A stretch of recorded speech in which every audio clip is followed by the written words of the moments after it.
So I have another question for you, Yeah. Vincenzo. I want to know what your experience is, if any, or what your take is.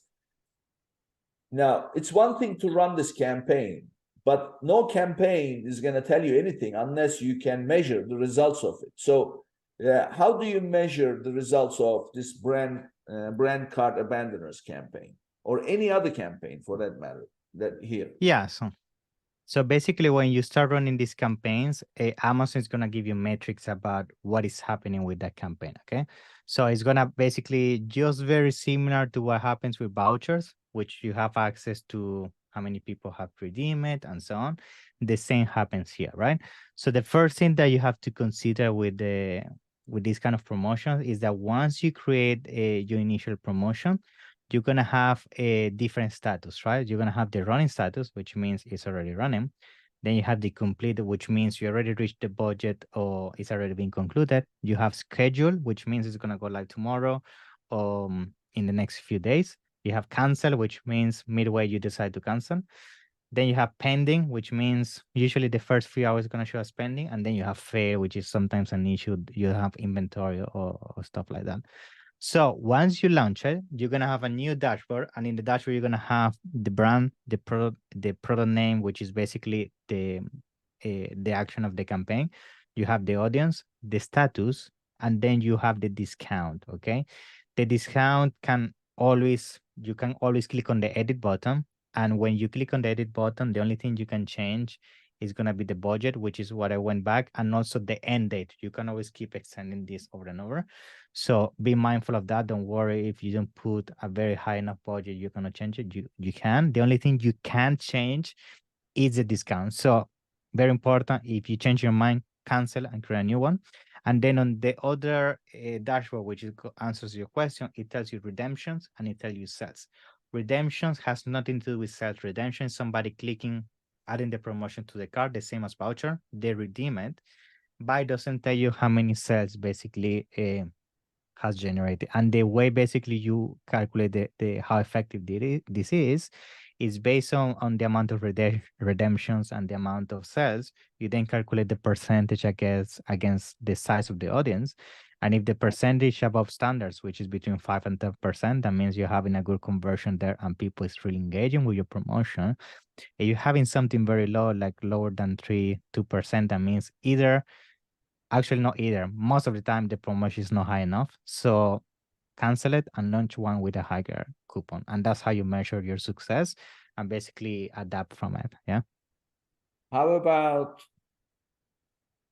the source? When I say the source, some of those orders, pending orders, let's say, call them pending orders in the cart, came from sponsored product ads. Some came organically. So I'm assuming that when the purchase is completed, the advertising reports will also change, right?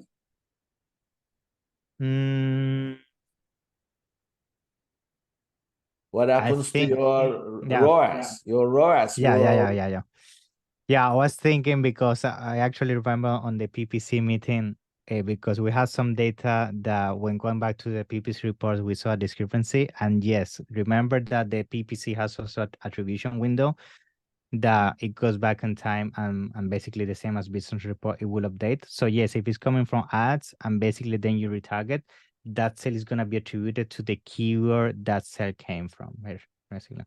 Yeah.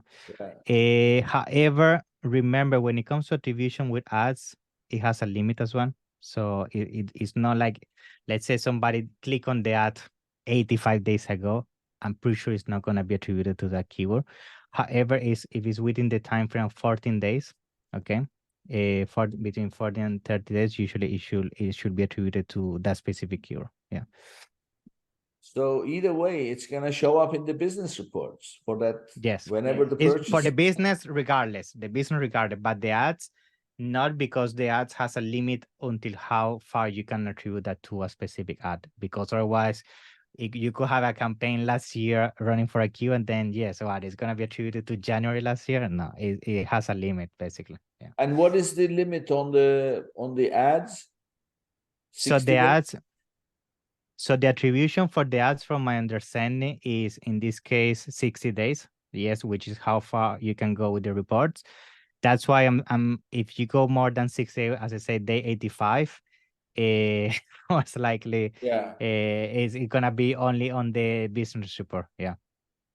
So if somebody sees a sponsored product ad, clicks on Yeah. it, adds to their cart, Yeah. they don't purchase, and then you have this campaign running for brand abandoned carts.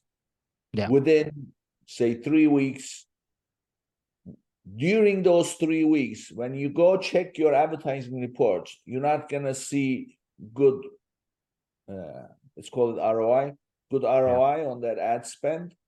But Yeah. as soon as people make purchases from this campaign, claiming their discounts, then your ROI will go up, right?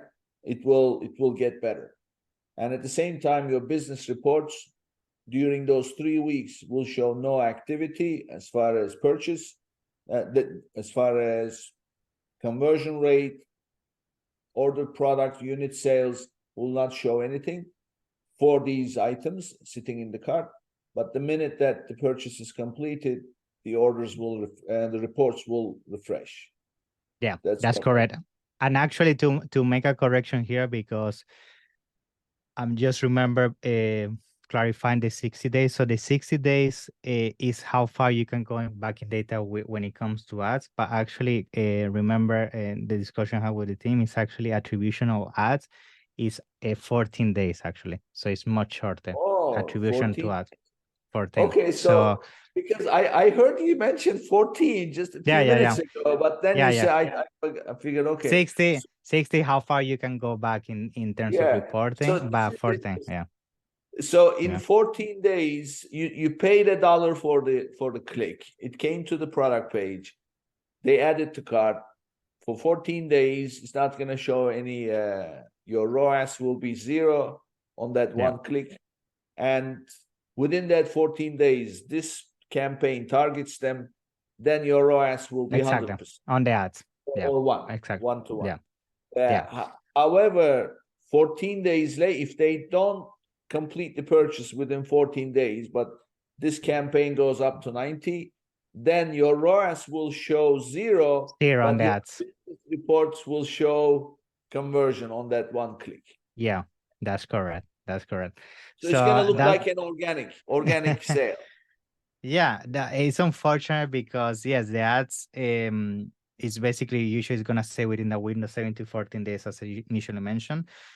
And unfortunately, somebody does that within 14 days, but then for some reason he clicked within that 14-day period. But when you did the retargeting, you did it 30, 40 days down the line, is going to show in the business report, the conversion is going to get updated as we're just having this conversation. But within the advertisement platform, if you go and look for that specific click, the click can say 1 click, 0 sales. It's not going to be attributed because the window unfortunately passed. So